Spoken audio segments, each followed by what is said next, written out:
last meal on the island of my birth, and I am foreign. I am foreign because I do not understand the place I am living. In our collective mind's misgiving, we continue to make the same mistakes. Though the reasons may have changed, it remains the same. Same pain, same disdain, same arcane troubles of a society that is broken.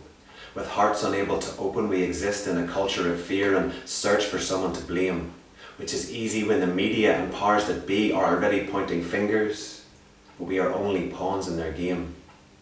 I am foreign because I am afraid. I am foreign on one street but not another, and in this idiotic level of paranoia it is no wonder we attack each other. I speak the native tongue, but I am foreign. I speak the native tongue for daughters and sons who cannot fathom why these things are being done. I am foreign because you are taught to find the difference with me. We are fragments of a culture trained to see flaws in those who share our city, share our land and share our bed. There is no perfection.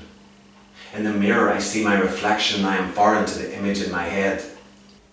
To paraphrase the father of philosophy, Descartes, who coincidentally was French but spent most of his life in Holland, I think, therefore I am foreign.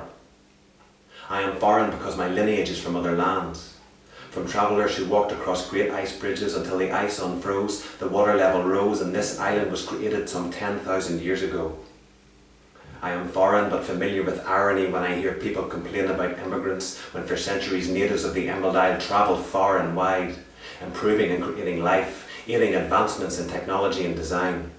They drew the first submarine, the White House beams, and the two men at either end of the famous photograph of construction workers having lunch atop a skyscraper were from Ireland. And I say Ireland in terms of the island, not to raise grievance or create some tired debate about national allegiance. Yet to respect two other viewpoints which you may believe, Adam and Eve had no passport, and that fish which crawled from the sea and learned to walk on land had no enemies until borders were drawn by the hand of man. I am foreign, but I am confused. I am unsure if I am here for your jobs or your benefits. Perhaps if you believe the news, I am here for both. But if you believe the truth, I am far less likely to claim benefits or live in social housing than those whose lives I am said to be disrupting. I will make a contribution. I will enrich. I am more than your perception and more than a suitcase. I am foreign because I have a German watch, a South Korean phone, drive an American car, and my underwear was made in Taiwan. I had an Indian for my dinner, and now I ask you to pardon my French when I say, I'm a bloody foreigner, and you're a bloody foreigner. Therefore, let's accept that we're all bloody foreigners just trying to find a place to belong. Stop all the hate. Stop judging people on race, and let's try to get along. And then face up to the fact that we're all stuck here together on this lonely little rock that's just spinning in space. Colin, tell me about the project you've been working on recently and the poem Foreign. The poem that I've written called Foreign, what I've been doing, it's the message of the poem really is that we're all connected, we're all human, our shared humanity, and it was inspired by the recent spate of racist hate crimes that have been happening, particularly in Belfast, but right across Northern Ireland. And I just felt very, very passionate that I needed to write something and to speak out about that subject. So I wrote this poem, and then it's developed now into where I was putting this video together, and I had the idea of using a lot of my foreign national friends, because I do have quite a lot of friends from all over Europe, even all around the world. And what they're doing in the video is they're holding a sign saying the words I am foreign, which is kind of like the refrain of the poem, but it's written in their own language. Then they turn over the sign and it says where they're from, and then they have another sign which says the word human, which is again bringing back to this idea of this shared humanity. And that's really the basis of the poem, the heart of the poem. Have you done any other work like this before, intercultural work? I think for any of my work that's up online, there is usually quite a strong message behind it.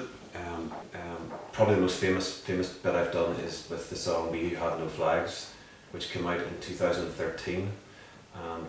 Was inspired by the protests and the riots and so on that were happening in the wake of the Union flag being taken down at City Hall, and that was like a peace anthem, and that came out in support of a homeless charity in Belfast.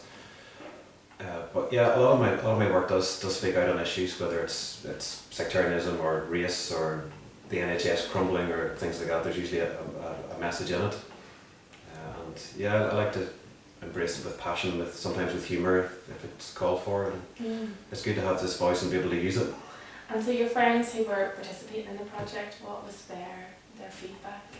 Well, the great thing was what happened was I got a lot of my friends involved, as I said, and they kind of know my work and they were happy to get involved, so they were just, yes, whatever you want to do, we'll do it, without even hearing the poem.